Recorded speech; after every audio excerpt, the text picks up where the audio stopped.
Hey everyone, thanks for joining me for another Break for 8 for Dementia Care Partners. My name is Anne, and today I'd like to talk about something you may have noticed in your person, and that is tunnel vision. So all of us, as we age, of course, are going to experience changes in our vision. Our acuity is going to get worse, so most of us need to use glasses over a period of time, or we may experience symptoms of macular degeneration. That is, the symptom of that is a decrease in our central visual field. Glaucoma, you've probably heard of that. That is where people experience a decrease in their peripheral vision. So in dementia, people living with dementia are going to experience all these normal visual changes, but in addition to the changes that dementia causes, which is difficulty, processing that visual information in the brain, meaning figuring out what it all means, sorting it all out. And so in dementia, what happens is the brain over time is only able to process or pay attention, to a smaller and smaller visual field as dementia progresses, kind of hence the word tunnel, right? Only attending or seeing things in that tunnel. So you may have had the experience, you may have seen this show up where your person is looking for something, they're looking for something, and then you go to help them and it's like right in front of them, right? How did they miss it? Or maybe they do something, like they cross the street without even noticing that traffic is coming toward them. They're focused on the street and walking, not on what's going on further away from them. Or maybe they, spill something on themselves, but they don't notice, they don't notice it, right? So personally, I just think tunnel vision, or kind of the shrinking of the visual field, is the brain's attempt to compensate for these new challenges with visual processing. They're kind of needing to sort of zoom in on a task and black out the other distractions so they can, give it their full concentration and attention. That's my theory. Not sure if that's ever been studied or proven, but it makes sense to me. So it's really kind of a decrease in attention more than actual vision. So what can we do to help, right? How can we help people locate the stuff they need to live their lives? Well, one huge help is to simplify their visual field by decreasing clutter.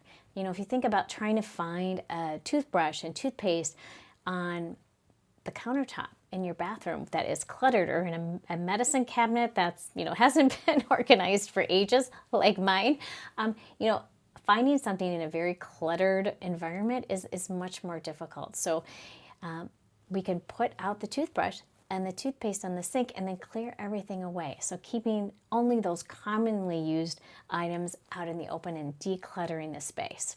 That's a huge tip. Another tip is to make sure things they do need are right in front of them if you can. So if you kind of try that exercise of kind of putting your hands up to your eyes, like a mask or even binoculars, and notice what you can and can't see, maybe you can try to walk around a little bit like this, you notice that the likelihood of your person seeing something that they really need is going to be, the likelihood of them using that is going to be much better if it's within that narrow line, that narrow sight line. So if you want them to stay hydrated, we need to keep their water bottle or water glass, right in front of them so they can see it. Otherwise, it gets filtered out, right, with the rest of the visual noise. Or if they use a walker, a lot of times I'll hear people say they don't remember to use their walker. Well, put it right in front of them. If they're sitting in a chair, make sure it's right in front of them. So when they get up, they can't help but see it and touch it. Or if they're laying down in bed, a walker doesn't do them any good if it's left on the other side of the room. So put it right to the side where they can see it when they need it. So one fun story, I just had a conversation I just had with a coaching client of mine he had an issue with his, he was like, gosh, she just started the other day eating with her fingers and not using a fork. And then when I said, you know, honey, use your fork, she gave me like the stare of death. She was embarrassed, right? She didn't see the fork. She didn't notice the fork. She noticed the food and she started eating it. So I just suggested that, you know, first of all, you know, let's help her save face. And if you notice a mistake like this, maybe instead of correcting her, because she still gets very embarrassed, maybe you say something like, oh, notice your fork is dirty. Here, use mine. You hand it to her. Hand the fork to her. I'll go get another one. Or maybe when we're setting the table, we don't put the fork on the left side of the plate. We just put it right on top of the plate so they know where it is. They see it immediately. So she doesn't have to search. So then one final tip is to use contrast to your advantage. So if they just have this kind of tunnel vision, when they're scanning their environment, an item that is of contrasting color is going to just visually pop up, right, when they're scanning their environment. So here are a few examples. So if your person has moved into a new apartment, right? Maybe they've moved into assisted living, but the hallways all look the same. So maybe we put a brightly colored floor mat outside of their apartment door. So it's just going to help them locate their apartment. Maybe they're a Cubs fan. It's a Cubs doormat, and it helps them find their place. Or maybe, you know, also too, those using contrasting colored tape to highlight changes in flooring, like the edges of staircases, or maybe you have a place, an area that goes from a carpet to tile or something like that. You can put a strip of brightly colored yellow tape or red tape. Also, we'll hear a lot that people sometimes begin to have difficulty, you know, finding the bathroom or finding the toilet in the bathroom. So one thing that some people do is just swap out the toilet seat for like a red toilet seat, especially if your bathroom's all white. That red, that contrasting color is going to help that toilet pop out.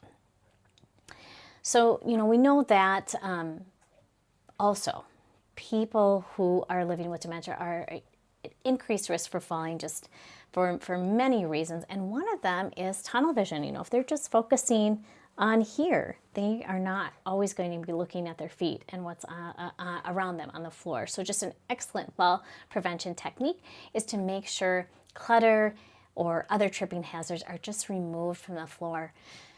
And I say this knowing that you hardly have any time to pick up, right?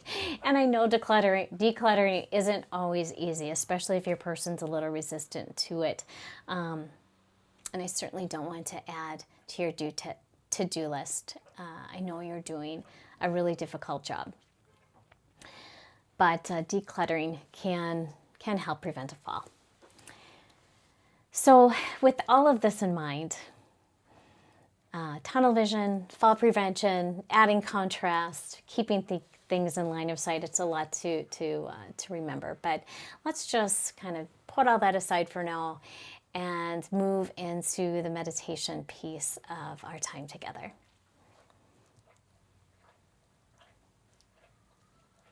So if all of this talk about vision has made you weary, just go ahead and close your eyes, right? Close your eyes, get comfy, give your brain a break from paying attention to everything around you.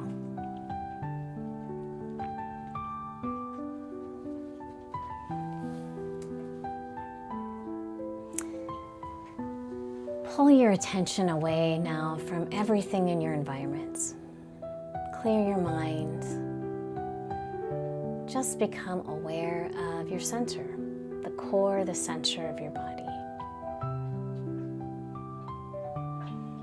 And as you breathe in, try to extend that inhale as long as you can. Just filling up your lungs deeply with a deep, long inhale.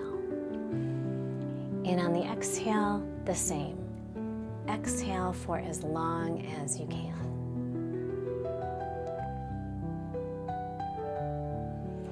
Let's just slow down breath. Slow down our life for just a few moments.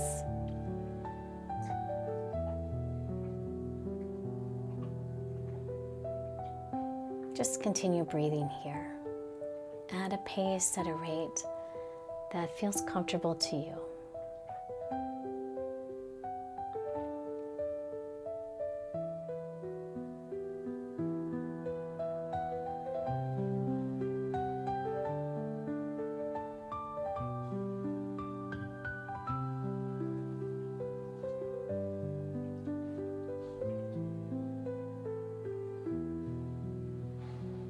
Just think about slow motion breath. Our breath can be restorative when we pull our attention just away from our environment and focus it on our breath for a few moments.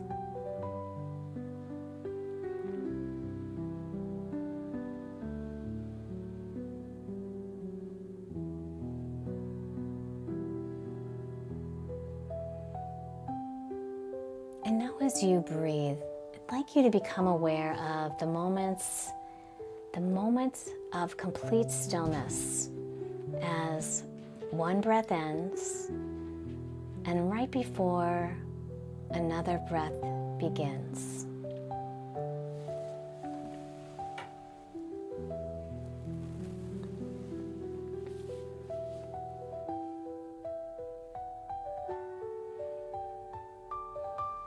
Just notice it and your breath come and go without you even having to think about it.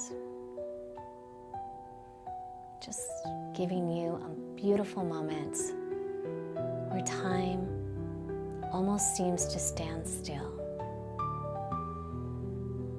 A time that feels a little like being in a tunnel, so to speak.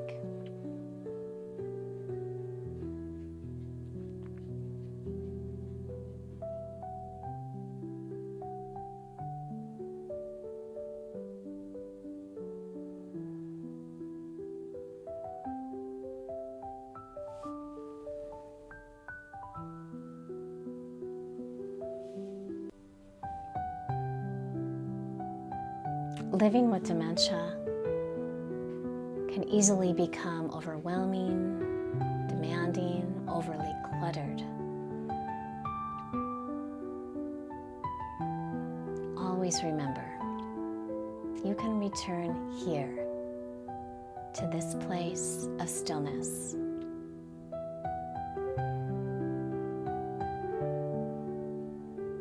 You have the power within you to return to peace with a single breath.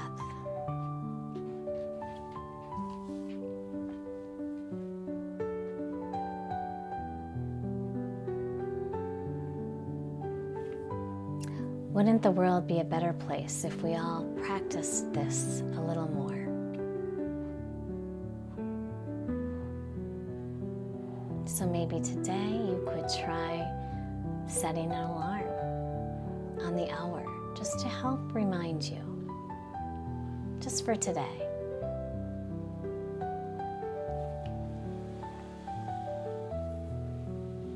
And I know you don't have time for a lot, but certainly we all can zoom in on our breath while we zoom out on the duties, from the duties of dementia care for just a few moments.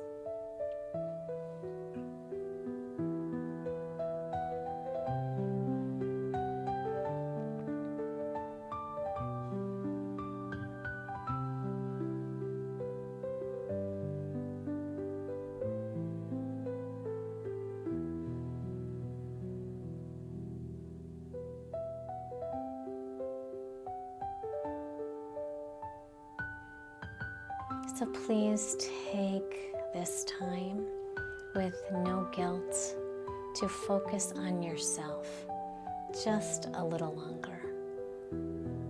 Let's just move your neck back and forth, Roll your shoulders forward and backward. Just release all the tightness and tension that builds up. Relax your jaw. Relax your forehead, relax your limbs. Sometimes we aren't even aware of the tension, the tightness of the weight of the load that we carry. So please linger here a little longer while I let the music play out. You deserve it. I'll see you next time. You've got this.